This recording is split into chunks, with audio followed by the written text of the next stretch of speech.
আসসালামু আলাইকুম, আশা করি সবাই ভালো আছেন। আপনারা জানেন যে খোয়াই নদীর বাঁধ ভাঙছে, ভাঙ্গিয়া অনেক গ্রাম মানে প্লাবিত হয়েছে। পাওয়ার পথে খরাঙ্গি নদীটা পাইলাম, তো ভাবলাম যে আপনাদের একটু দেখাই। খরাঙ্গি নদীর স্থান লোহাখলা বাহু বলতো, আজকে আপনারা দেখাইমু যে খরাঙ্গি নদীর পানির অবস্থাটা কিতা বর্তমানে আইন একটু আমরা সাথে।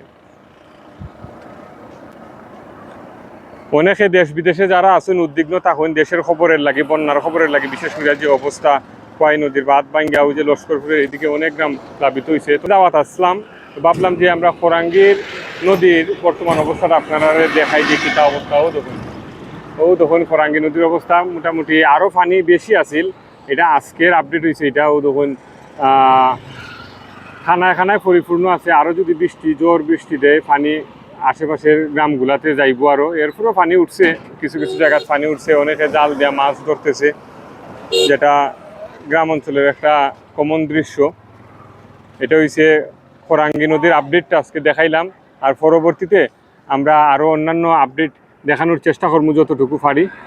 ও দেখুন ওদিকে অনেকে জাল দিয়ে মাছ ধরতেছে, আর পানির পরিমাণটা আপনারা দেখুন কতটুকু।